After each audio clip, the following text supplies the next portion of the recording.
आता एका महिन्यात फॉर्म भरल्याने 1 महिन्यातच आले पैसे। 1 महिना पण नाही झाला फॉर्म भरून, त्याच्या आधी झाले। पहिले लाभार्थी तुम्हीच ठरलाय, लकी। नक्की। पण टीका करतात, विरोधकांचं म्हणणं आहे आता विरोधानं टीका करायला भाग हेच झालेला आहे। त्यांना पैसे मिळणार, कोण बोलते 3 महिने का 2 महिने मिळणार, म्हणजे ते विरोधी पक्ष चढवतात। पण एकनाथ शिंदेनी करून दाखवलंय।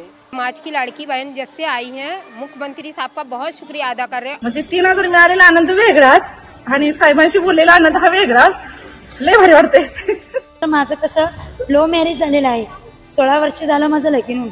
मी आतापर्यंत म्हणजे भाऊला, आमचे जे माझे भाऊ आहेत त्यांनी माझ्या संग बोलत नाहीत, तर मी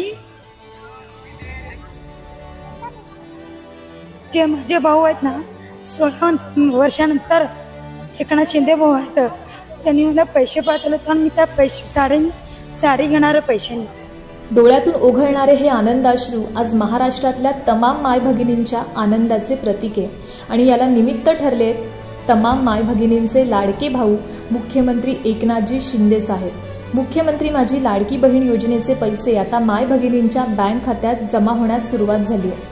जुलै आणि ऑगस्ट अशा 2 महिन्यांचे मिळून 3000 रुपये मिळाल्यानं राज्यभरातील माय भगिनी सर्वत्र आनंदोत्सव साजरा करतात। या योजनेतून दर महिन्याला 1500 रुपये मिळणार आहेत। त्यातले पहिले 2 हप्ते माय भगिनींच्या बँक खात्यात जमा झाल्यानं राज्यभरातील माय भगिनी मुख्यमंत्र्यांचे आभार मानतायत। ज्या महिलांनी योजनेसाठी अर्ज केलेत त्या सर्व महिलांच्या बँक खात्यात 17 ऑगस्टपर्यंत पैसे जमा होणार आहेत। इतकंच काय तर ज्या महिलांचे अर्ज भरायचे राहिलेत किंवा ज्यांच्या अर्जात काही त्रुटी राहिल्या असतील तर त्यांनी काहीही चिंता करण्याची गरज नाहीये, कारण आता योजनेचा अर्ज आपल्याला सप्टेंबरपर्यंत करता येणार आहे। मुख्यमंत्री महोदयांच्या नेतृत्वातील महायुती सरकारनं सुरू केलेल्या या योजनेमुळे माय भगिनी आता आर्थिकदृष्ट्या सक्षम होत आहेत। शिवाय आपल्या सरकारनं दिलेल्या शब्दाची वचनपूर्ती करून राज्यातील माय भगिनींना खऱ्या अर्थानं रक्षाबंधनापूर्वीचीच ओवाळणी दिली आहे।